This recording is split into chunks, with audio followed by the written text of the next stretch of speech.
স্বাগত ডিবিসি সংবাদে। এবারে জানাবো খবরের বিস্তারিত, সাথে রয়েছে সুরভি আলম তরণী।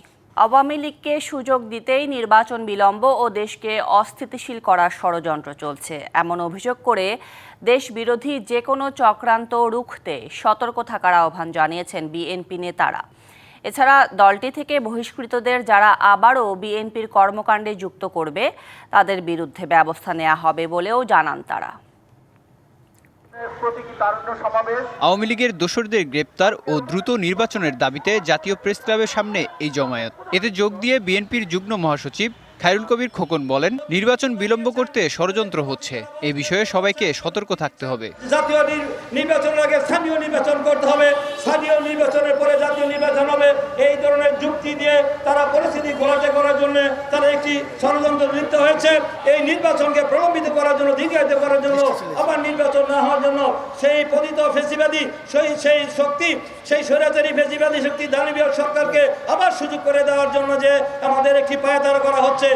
একই অনুষ্ঠানে বিএনপির ভাইস চেয়ারম্যান আসাদুজ্জামান রিপন বলেন, জনগণের বিরুদ্ধে কোনো রাজনৈতিক দল অবস্থান নিলে সে দল বিলুপ্তি হয়। আওয়ামী লীগের আর রাজনীতিতে ফেরার কোনো সুযোগ নেই। যে মুসলিম লীগ ছিল না, একইভাবে ভবিষ্যতে বাংলাদেশে আওয়ামী লীগ বলে কোনো রাজনৈতিক দল থাকবে না। এটা নিষিদ্ধ করা না করার চেয়েও বড় কথা হচ্ছে তাদের ভুলের রাজনীতির কারণে বাংলাদেশের মানুষ আর আওয়ামী লীগের রাজনীতিকে সমর্থন করবে না। আওয়ামী লীগের রাজনীতি বাংলাদেশে ফিরে আসার কোনো সুযোগ নাই। এদিকে নয়াপল্টনে কেন্দ্রীয় কার্যালয়ে সংবাদ সম্মেলনে বিএনপির সিনিয়র যুগ্ম মহাসচিব রুহুল কবির রিজভী বলেন, দলের নাম ভাঙিয়ে কেউ অপকর্ম করলে ছাড় দেয়া হবে না। 4 থেকে 5 হাজার বিএনপি এবং দলের বিভিন্ন অঙ্গ সংগঠনের নেতাকর্মী যারা দলের নামে বা বিভিন্ন অঙ্গ সংগঠনের নামে, সহযোগী সংগঠনের নামে কোনো অনৈতিক কোনো কাজের মধ্যে থাকা ঘটনা জানতে পেরে সাথে সাথে তার ব্যবস্থা নিয়েছে। সংযোজন বিয়োজন হলেও সংবিধানকে একেবারে ছুঁড়ে ফেলা কোনো সমাধান নয় বলেও মন্তব্য করেন তিনি। তাদেরকে আমরা রেহাই দিই। মেহেদী হাসান, ডিবিসি নিউজ ডেস্ক। সাংবিধানিক ভিত্তিসহ এ মাসেই জুলাই ঘোষণাপত্র চায় জাতীয় নাগরিক পার্টি এনসিপি। দলটির আহ্বায়ক নাহিদ ইসলামের অভিযোগ, স্বৈরাচারের পতন হলেও তাদের রক্ষায় কাজ করছে একটি গোষ্ঠী। জুলাই পদযাত্রা কর্মসূচির 4র্থ দিনে পঞ্চগড়, ঠাকুরগাঁও ও দিনাজপুরে কর্মসূচি পালন করেছে দলটি। চাঁদাবাজ কিংবা বিতর্কিত কারোরই ঠাঁই এনসিপিতে হবে না জানিয়ে যোগ্য নেতৃত্ব বাছাইয়ে ভোটারদের সতর্ক থাকার আহ্বানও জানান তারা। পঞ্চগড় থেকে শুরু হয় এনসিপির দেশ গড়তে জুলাই পদযাত্রার 4র্থ দিনের কর্মসূচি। উদ্বোধন করা হয় আটোয়ারী উপজেলা এনসিপি কার্যালয়ে। এ সময় আওয়ামী লীগের সমালোচনা করে দলের আহ্বায়ক বলেন, নতুন বাংলাদেশ হবে ইনসাফ ও সম্প্রীতির ভিত্তিতে।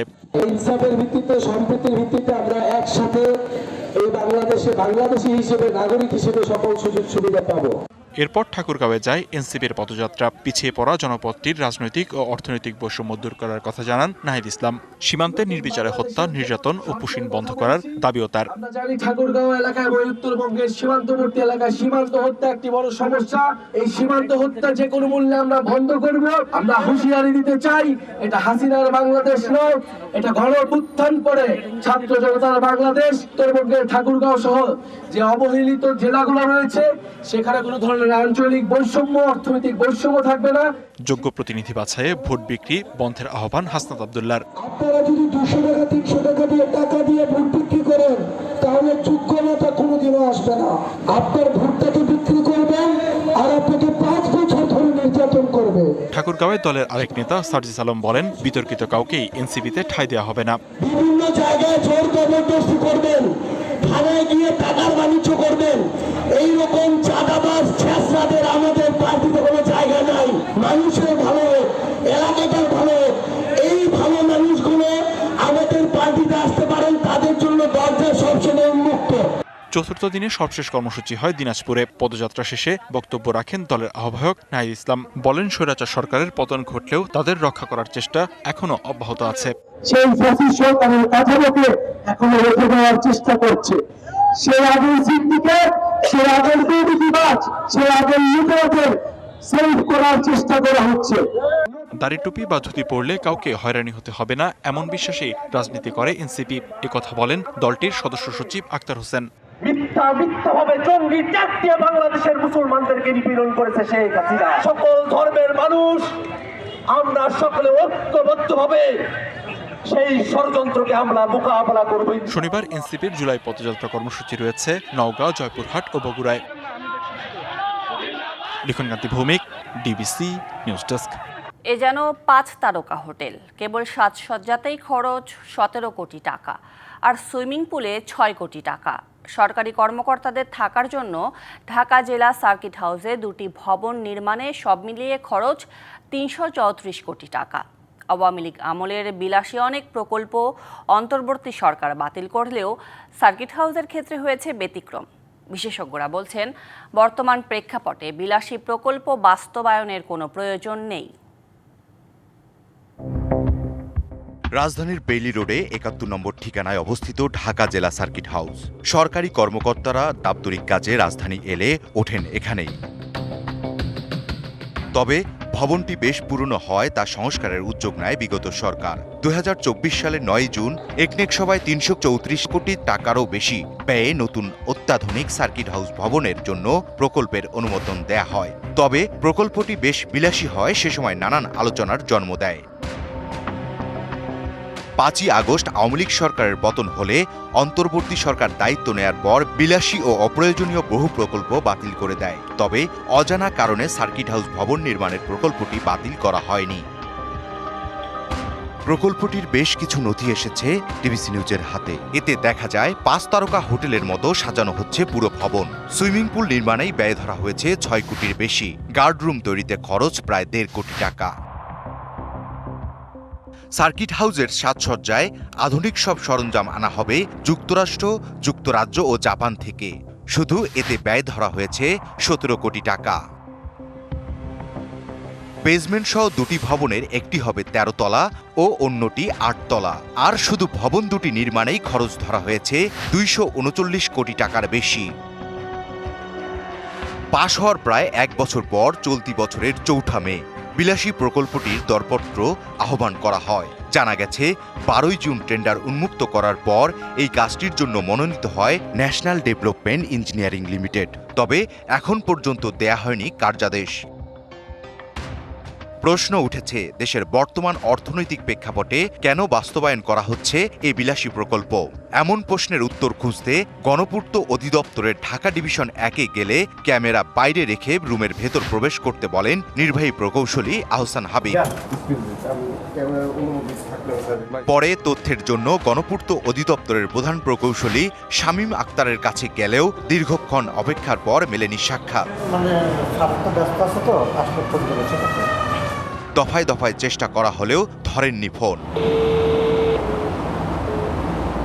বিশেষজ্ঞরা বলছেন, বর্তমান প্রেক্ষাপটে দেশের অর্থনীতিতে রয়েছে অনেক চ্যালেঞ্জ। তাই এই মুহূর্তে এ ধরনের বিলাসী প্রকল্প বাস্তবায়নের প্রয়োজন নেই বলে মনে করেন সিপিডির জ্যেষ্ঠ গবেষক।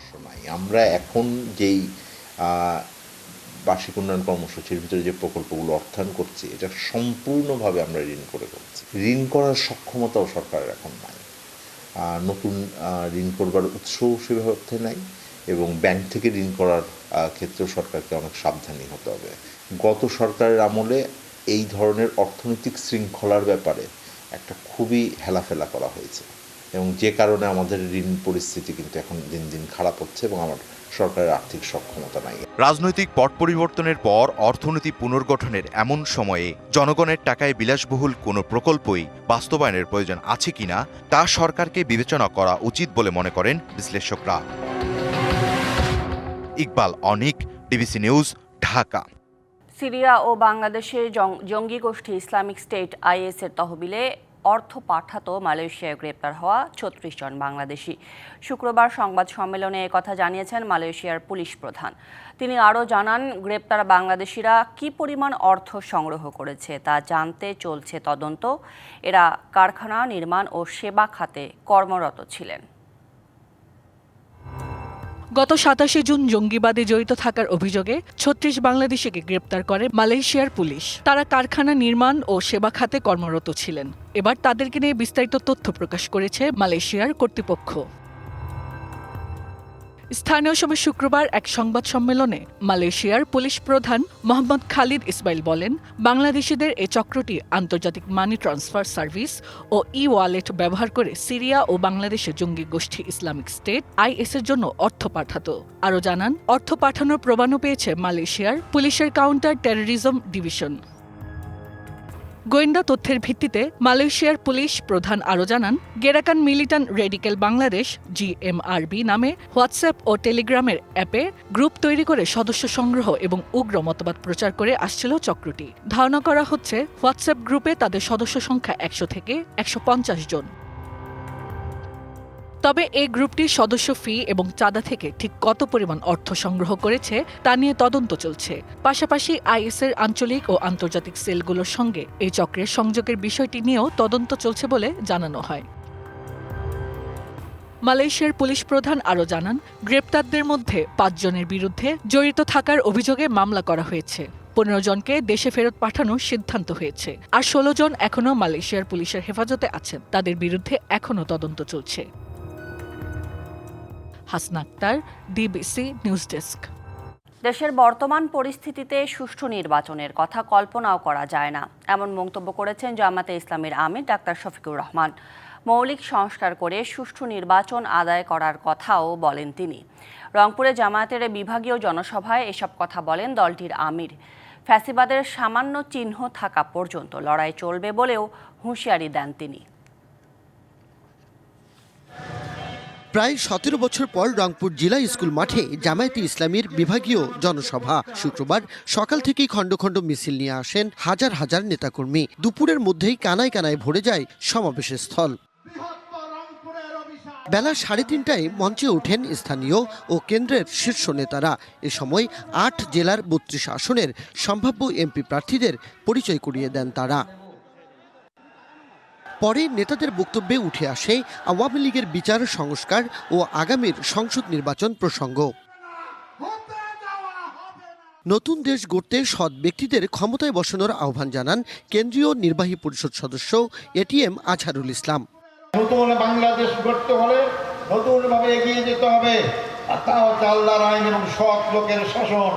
আল্লাহর আইন সৎ লোকের শাসনের মাধ্যমে বাংলাদেশ সার্বিকভাবে মুক্তি পাইতে পারে। সেক্রেটারি জেনারেল মিয়া গোলাম পরোয়ার বলেন, লেভেল প্লেইং ফিল্ড না থাকলে দেশে কোনো নির্বাচন হতে দেয়া হবে না।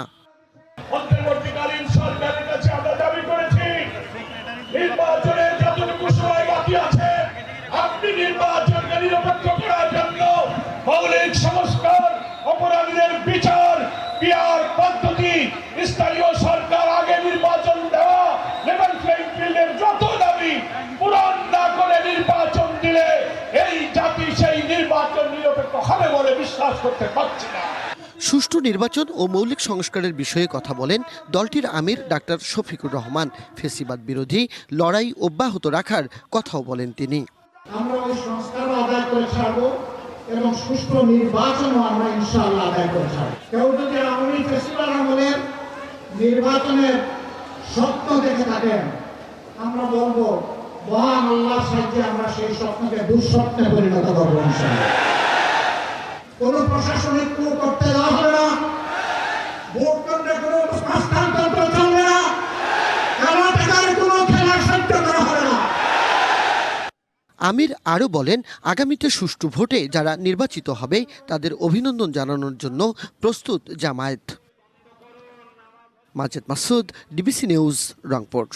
দুই ভাইয়ের শত্রুতার জেরে কুমিল্লার মুরাদনগরে নারীকে ধর্ষণ ও নির্যাতন করা হয় বলে জানিয়েছে র্যাব। ওই ঘটনার ভিডিও ছড়িয়ে দেওয়ার হোতা শাহপরানকে গ্রেপ্তার করেছে সংস্থাটি।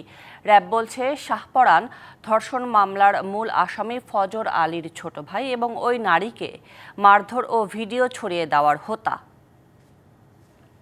গেল 26 জুন রাতে কুমিল্লার মুরাদনগরে এক নারী ধর্ষণ ও মারধরের শিকার হন। নির্যাতনের ভিডিও ছড়িয়ে দেওয়ার হোতা শাহপরানকে গ্রেপ্তার করে রাজধানীর কারণ বাজারে সংবাদ সম্মেলন করে র্যাব। র্যাব জানায়, পূর্ব শত্রুতার জেরে এই ঘটনা। অভিযুক্তর কাছে ওই ঘটনার ভিডিও সহ অনেক গুরুত্বপূর্ণ তথ্য পাওয়া গেছে। শাহপরান 26 জুন যখন সে জানতে পেরেছে যে ফজর আলী আজকে যেতে পারে সেই বাসায়, সে অনুযায়ী সে মবটা প্ল্যান করে একটা গ্রুপ অফ পিপলকে সে বলে, এবং এটা নিয়ে সে একটা মেসেজও দেয়। সেই মেসেজটাও আমাদের কাছে আছে।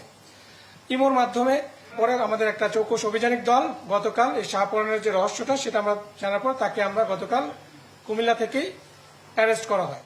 ফজর আলী ও তার ছোট ভাই শাহপরানের বিরোধ ছিল আগে থেকেই। গ্রাম্য সালিশে জনসম্মুখে বড় ভাই শাহপরানকে লাঞ্ছিত করেন। এর প্রতিশোধ নিতেই এই ঘটনা বলে জানাচ্ছে র্যাব। বিগত 2 মাস পূর্বে তাদের মধ্যে একটা পারিবারিক বা গ্রাম্য পর্যায়ে একটা সালিশ হয়।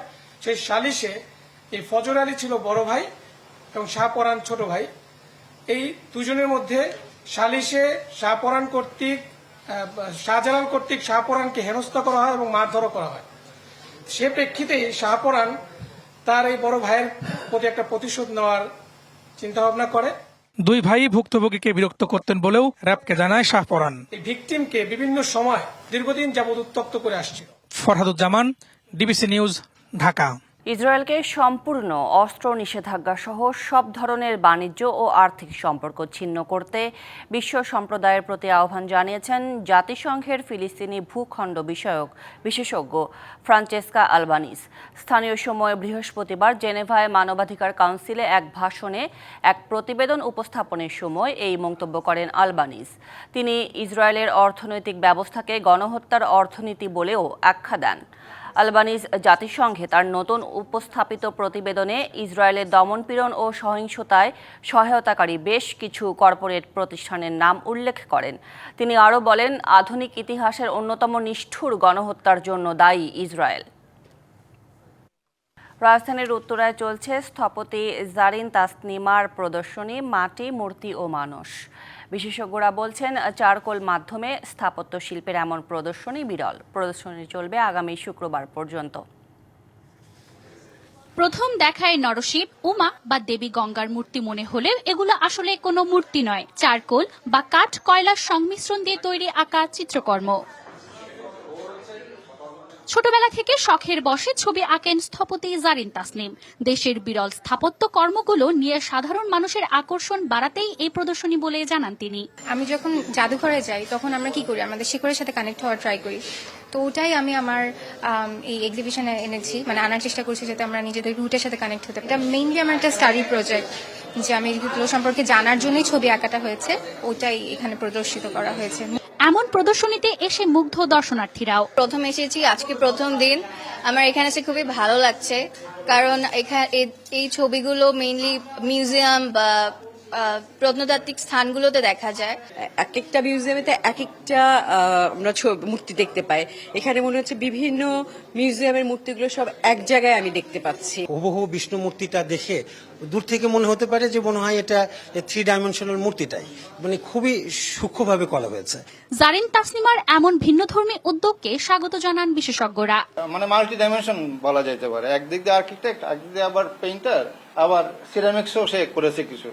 তো সব মিলে আমি বলবো যে খুবই চমৎকার একটা আয়োজন। এটা আমাদের শিল্পকর্ম, এটা আমাদের ঐতিহ্য, এটা আমাদের পরিচয়। এই যে পরিচয়টা তুলে ধরার জন্য যে মাধ্যমটা ব্যবহার করেছে, এই মাধ্যমটা আমার জানা মতে বাংলাদেশে প্রথম। রাজধানীর উত্তরার লেক রোডে মাটি, মূর্তি ও মানুষ শীর্ষক প্রদর্শনী চলবে আগামী শুক্রবার পর্যন্ত। Manjuma Afroz, Nilima, DBC news, Dhaka. সংবাদ এই ছিল এখনকার মতো। ডিবিসি নিউজের সংবাদগুলো পড়তে ভিজিট করুন dbcnews.tv আর ভিজিট করুন ডিবিসি নিউজের ফেসবুক পেজ এবং ইউটিউব চ্যানেল। সঙ্গে থাকুন।